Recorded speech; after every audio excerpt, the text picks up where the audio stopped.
প্রশ্ন যেটা আমি আগে আপনাকে অবগত করে নিই।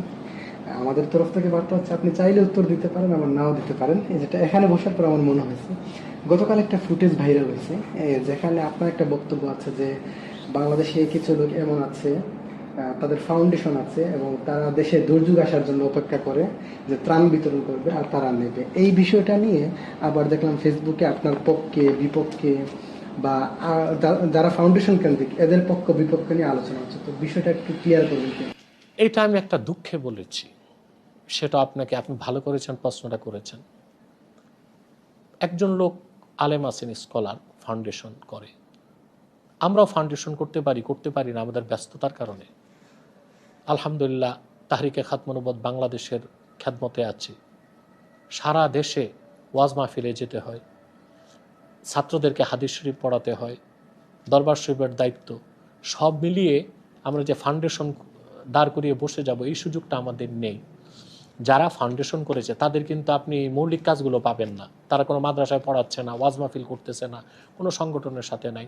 তাদের রুজি রোজগার, রুটি ডাল ভাত, তাদের চলাফেরা, গাড়ি বাড়ি সব কিছুই ফাউন্ডেশনের টাকা দিয়ে। এখন আমার প্রশ্ন, এই ফাউন্ডেশনে যারা ডোনেট করছে, জাকাতের টাকা দিচ্ছে, এখন জাকাত তো ৮ প্রকার ব্যক্তির জন্য প্রযোজ্য। তারা যে এখান থেকে টাকা নিচ্ছে, ভোগবিলাস করছে, সংসার চালাচ্ছে, তাদের মন মতো প্রয়োগ করছে, টাকাগুলো খরচ করছে, এটা শরীয়ত সম্মত কিনা এটা একটা বিষয়। দ্বিতীয় হচ্ছে, আমি অনেক মুসলিমকে তাদের কাছে পাঠিয়েছি, 10টি টাকাও তারা সাহায্য করেনি। এটা আমার সবচেয়ে আঘাত লেগেছে। তারা বলে যে প্রজেক্টের বাইরে তারা কিছু খরচ করে না। এটা কোনো কথা হলো? ইসলামে যেটা মানবিক কাজ হিসেবে দান খয়রাতের কথা বলা হয়েছে, ফাউন্ডেশনের কাজ হচ্ছে যে কোনো দুঃখী মানুষের ট্রিটমেন্ট তারা করে দিবে। এক লোক টাকার অভাবে, তার স্কিন ক্যান্সার, সে লোকটা খ্রিস্টান হয়ে যাবে, খ্রিস্টানরা তাকে প্রলোভন দিল যে সে যদি খ্রিস্টান ধর্ম গ্রহণ করে তার ট্রিটমেন্ট করায় দিবে। লোকটা আমাকে বলল, আমার কলিজার পানি শুকায় গেল। তাকে আমি ডাকলাম, সেই ফাউন্ডেশনের স্কলারের কাছে আমি পাঠালাম, 1টি টাকাও সে দেয়নি, প্রজেক্টের বাইরে সে কিছু দেয় না। পরে আমি যতটুকু পারছি বিভিন্ন ইউটিউবার দিয়ে তাকে যথেষ্ট অর্থনৈতিক সহযোগিতা করেছে এবং সে অপারেশন করিয়েছে। যত মুসলিমকে তাদের কাছে পাঠালাম, 1টা টাকাও তারা দিল না।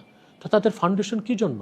তো তারা অপেক্ষায় থাকে, বন্যা না হলে, ভূমিকম্প না হলে তাদের ফাউন্ডেশন তো চলবে না। সেজন্য আমি একটা দৃষ্টান্ত দিয়েছি যে বাঈউল আকফান, কাফন বিক্রেতাদের উপর আল্লাহর লানত আসে। আবুল্লাহ সামারকান্দি রহমতুল্লাহ বলছেন, কারণ কাফন বিক্রেতার কাফন বিক্রি হয় তখন যখন মানুষ মারা যায়।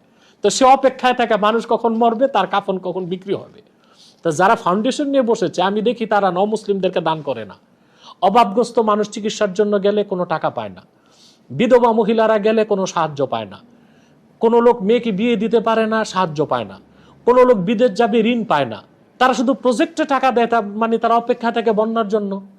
সেই দৃষ্টিকোণ থেকে আমি বলেছি তারা তো অপেক্ষা থাকে বন্যা কবে হবে, এতে আসবে যাবে, নিজেরও সংসার চলবে। এই দৃষ্টিকোণ থেকে আমি কথাটা বলেছি, ক্ষোভ থেকে, দুঃখ থেকে। আচ্ছা, এখান থেকে আরেকটা জিনিস বের হয়, তাহলে অনেক ফাউন্ডেশনের চেয়ারম্যান, ভাইস চেয়ারম্যান তারা বিভিন্ন সেমিনার প্রকাশ্যে বলে থাকেন যে আমরা আমাদের ফাউন্ডেশন থেকে কোনো স্যালারি গ্রহণ করি না, আমাদের ব্যক্তিগত কাজে, আমাদের পারিবারিক কোনো কাজে ফাউন্ডেশন থেকে কোনো টাকা নেই না। এই এক ধরনের লোক, আর যারা সৎভাবে তারাই তো সৎ, তাদের দাবি অনুযায়ী, তাদের উদ্দেশ্যে আপনার পরামর্শটা কি ফাউন্ডেশন নিয়ে? দেখুন, আপনি যাদের কথা বলেছেন, এই ফাউন্ডেশনগুলো যারা করে, তাদের ফাউন্ডেশনগুলো দাঁড়ানোর পর দেখি তারা আর ওয়াজ মাহফিল করে না, বা কোনো মাদ্রাসায় শিক্ষকতা করে না, বা তারা কোনো তরিকত তাসাউফ চর্চাও করে না। যাদের মুরিদ ভক্ত আছে তাদের সংসার চলে কি করে, এটা আমার প্রশ্ন। স্বাভাবিক উত্তর, ফাউন্ডেশনের টাকা থেকেই চলে। তারা কোনো না কোনোভাবে সেখান থেকে টাকা নিচ্ছে এবং রাজকীয় জীবনযাপন করছে। বাকি আমি একটা ফাউন্ডেশনের কথা আপনাকে বলি যেটা আমাদের পরামর্শে চলে, সেটা হচ্ছে হাফিজি চ্যারিটেবল সোসাইটি। এই যে আমার খুব স্নেহের রাজ, এই সংস্থাতে আমি আপনার উপদেষ্টা, এবং আমাদের উপদেশ পরামর্শ নিয়ে তারা চলে। আজ পর্যন্ত যত মুসলিমের জন্য, অভাবগ্রস্ত মানুষের জন্য, ছাত্রের জন্য আমি তাদের কাছে পাঠিয়েছি, তারা 1 লাখ, 2 লাখ, 50,000 টাকার সাহায্য করেছে। এবং সবচেয়ে মজার কথা, আমারই মহল্লা একটা বিধবা মহিলা, তার ঘর বাড়ি ছিল না, বৃষ্টির পানি পড়তো। আমি যখন হাফিজি চ্যারিটেবল ফাউন্ডেশনকে বললাম, রাজকে, যে আপনি আসেন দেখেন। তিনি নিজে আসলেন, পরিদর্শন করলেন এবং প্রায় 3 লক্ষ টাকা এই ফাউন্ডেশন থেকে সহযোগিতা করছেন। এইরকম ফাউন্ডেশন হলে তো আমাদের কথাই নেই। আমরা তো চাই এরকম ফাউন্ডেশন বাড়তে থাকুক।